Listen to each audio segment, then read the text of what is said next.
मुख्यमंत्री शिवराज सिंह चौहान प्रदेश के पढ़े लिखे बेरोजगारों को रोजगार दिलाने के नाम पर ब्लॉक स्तर पर रोजगार मेलों का आयोजन करवा रहे हैं, जिससे कि प्रदेश के शिक्षित बेरोजगारों को रोजगार मिल सके। लेकिन सीएम के गृह क्षेत्र के शिक्षित युवक युवतियों के साथ रोजगार देने के नाम पर रोजगार मेले में धोखा किया गया। कैपिटल कंपनी के द्वारा भेरुंदा नसरुल्लागंज में 18 मई को रोजगार मेले का आयोजन जनपद पंचायत में हुआ था, जिसमें क्षेत्र के कई युवक युवतियों को रोजगार देने का वादा कर कंपनियों ने उन्हें नियुक्ति पत्र प्रदान किए। तो वही कैपिटल कंपनी द्वारा भी सुपरवाइजर व सुरक्षा गार्ड के नाम पर कुछ युवक युवतियों का चयन कर उन्हें नियुक्ति पत्र प्रदान किए गए।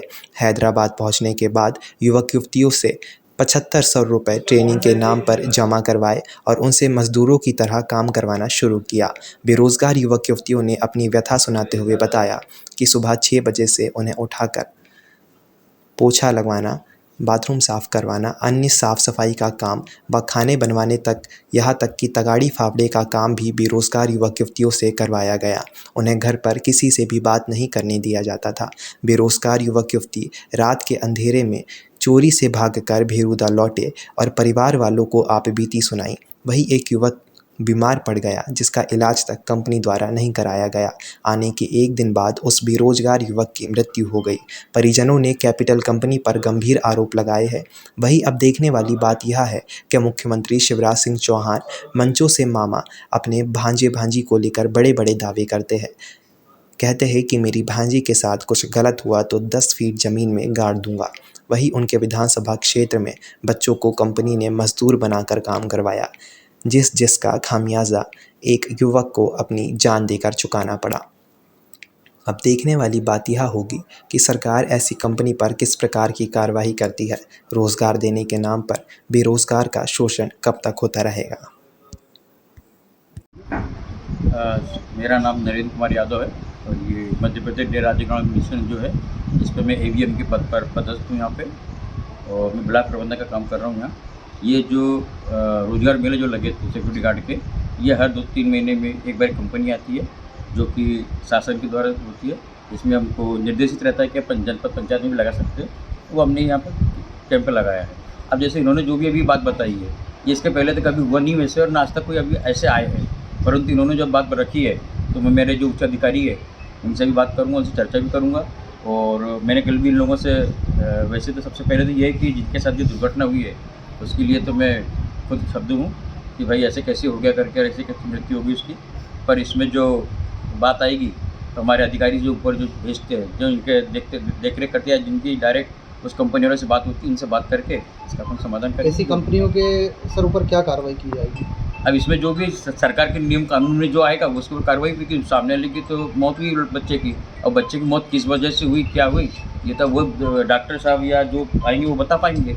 हाँ, जैसा कि सर ये कंपनियों में बच्चों का सिलेक्शन होता है, हाँ। तो ट्रेनिंग के लिए कुछ गाइडलाइन होती होगी कि बच्चों को किस तरह की ट्रेनिंग दी जाएगी? हाँ, उसमें गाइडलाइन बताते हैं ना। जब इनको यहाँ पे जब रोजगार मेला लगता है तो उसमें 10 लोग 15 लोगों को यहाँ बैठाते हैं। उसके बाद इनको जानकारी देते हैं कि आपको इस चीज़ में इतना पैसे लगेगा, ड्रेस का लगेगा, ड्रेस खाने का लगेगा, इसमें आपको हम ट्रेनिंग देंगे। और ट्रेनिंग के बाद हमको MP के अंदर या MP के बाहर हम आपको रोजगार भी देंगे, और MP के बाहर इतनी सैलरी होगी, MP के अंदर इतनी सैलरी होगी, ये हमको बाकायदा बताया जाता है। नहीं, लेकिन ट्रेनिंग में ये भी बताया जाता है कि आपसे झाड़ू निकलाएंगे, खाना बनवाएंगे, कपड़े धुलवाएंगे, मालिश करवाएंगे। हाँ, ये तो ट्रेनिंग का मतलब बता दें भाई हम ट्रेनिंग करवाएंगे आपको। हाँ, तो वही गाइडलाइन में ये रहता है क्या? जो ट्रेनिंग है, उनकी जो ट्रेनिंग है, उस ट्रेनिंग में क्या क्या कराती है तो वो तो वही बता सकते हैं। क्योंकि अगर सुपरवाइजर की अगर ट्रेनिंग है तो उसको कंप्यूटर सिखाया जाएगा, गार्ड की है तो उसको वर्जिश करवाई जाएगी, दौड़ लगवाई जाएगी। लेकिन ऐसा थोड़ी कि झाड़ू या गेहूँ बनवाना, खाना बनवाना। हमको भी नहीं मालूम, ये तो पहली बार हमारे भी संज्ञान में आया, इसमें भी हमारी जानकारी में आई है। अब हम जैसे कंपनी ले पाएंगे उन सब ये बात क्या करेंगे कि भाई ट्रेनिंग है तो किस बात की ट्रेनिंग, कैसी ट्रेनिंग लो, क्या क्या लोगे।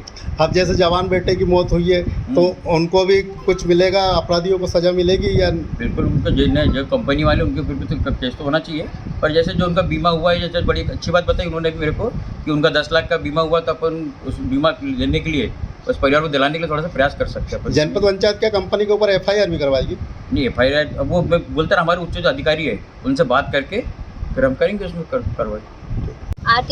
ये बताइए, ये जो रोजगार मेले में आप आई थी, क्या हुआ उसमें? रोजगार मेले में हमने फॉर्म भरा था, कैपिटल प्रोटेक्शन कंपनी हैदराबाद। उसमें सिलेक्शन हुआ था आपका? हाँ, हुआ। इसके बाद क्या हुआ? इसके बाद वो हमको पैसे जमा करवाए। कितने? 7,500 किस लिए करवाए? ट्रेनिंग के लिए। अच्छा, आपने 7,000 जमा कर दिए ट्रेनिंग के लिए, फिर क्या हुआ? फिर सर है ना सुबह 6 बजे उठाते हैं, मतलब क्या काम करवाया आपसे वो? पीटी करवाए सुबह 6 बजे से पीटी करवाते। फिर उसके बाद हमको झाड़ू पोछा के लिए बोलते, फिर खाना बनवाने की बोलते, फिर हम वहाँ से आ गए तो हमसे ऊपर झूठा इल्जाम लगा रहे। कितने लोग थे आप? हम 10-12 थे। हाँ, पता चला कि एक की किसी की डेट भी हुई आप लोगों हाँ में? हो गई ना, जाफिर खान भाई। क्या कारण कैसे था? हुआ? उसकी तबीयत ठीक नहीं थी। मतलब फ्रूट पॉइजन हुआ? हाँ, खाना पीना भी सही से नहीं मिलता था। हाँ, वही फ्रूट पॉइजन। हाँ, तो इसकी आप लोगों ने शिकायत की है? शिकायत तो की थी हमने कलेक्टर से, कलेक्टर महोदय। अभी तक कोई कार्रवाई नहीं? अभी कोई कार्रवाई नहीं। आपका नाम बताइए। मेरा नाम नवाब खान, कहाँ के निवासी? ग्राम श्यामपुर के। क्या घटना हुई आपके बच्चे के साथ? मेरे बच्चा हैदराबाद गया हुआ था, मेरा भतीजा उसके वहाँ गया हुआ था हैदराबाद। जिसके बाद में हमने पूछा क्यों बेटा कैसे क्या है, तो वो उनको धमकी देते थे कि बेटा कुछ बताना मत। वहीं बैठे रहते थे उनके पास में कि वो लड़का धमक में कोई बात नहीं बताता। उनसे झाड़ू पोछा लगवाया, वहाँ पे रोटी बनवाई और खाना पकवाया उनसे, और वहाँ चल के बर्तन ठीक रहे मंजवाए। और जिसके बाद में बच्चे को तबीयत ख़राब हो गई उसकी, उसके बाद में उनने सर को बोला, सर ने कोई इलाज नहीं करवाया उनका। यहाँ आया, यहाँ आने के बाद में बच्चे की डेट हो गई। कितने दिन बाद? करीबन 17 रोज, 17-18 बच्चा यहाँ आया बच्चा, चोरी से निकल के आए वहाँ से 12 बजे रात, 2:30 बजे रात तो वहाँ से भाग के आया भाग के आए, नहीं तो आने नहीं देते हैं वहाँ पे। बच्चा यहाँ की जगह नसरुल्लागंज में रोजगार मेला लगा था, वो यहाँ से हैदराबाद लेके गए उसको ट्रेनिंग के बहाने पे कि आपकी नियुक्ति हो गई। वहाँ पे ट्रेनिंग दिलवाई कि जो भी गांठ की उनकी। और जिसके बाद में लड़का वहाँ गया, यहाँ फ़ोन लगा के हम पूछते तो लड़के मई की जगह बैठे रहते, उनके पास में आदमी बात नहीं करने देते सही से।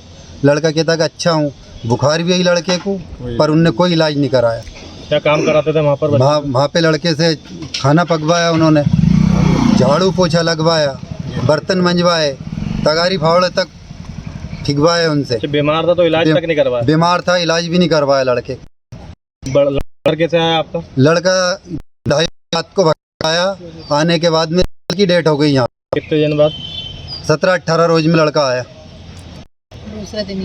दूसरे दिन डेट हो गई लड़के की। आने के दूसरे दिन बाद? हाँ, दूसरे फ्रूट पॉइजन हुआ है ना? हाँ, खाना पीना तो सड़ा पीड़ा मिला, वहाँ खाना पीना नहीं दिया। किसकी शिकायत की? इसकी शिकायत की सीओर कलेक्टर ऑफिस में।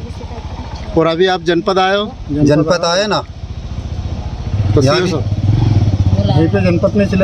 जनपद से फ़ोन लगाया कि आप आइए यहाँ पे। उनने बुलाया यहाँ पे जनपद वालों ने कि यहाँ आइए अपन बात करेंगे। तो वो अब मिले नहीं, वो सर जो थे ये, उसके लिए हम ये जनपद में आए ले।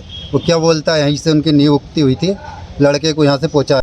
मतलब रोजगार देने के नाम के आप हाँ, रोजगार देने के नाम पे ले गए लड़के को यहाँ।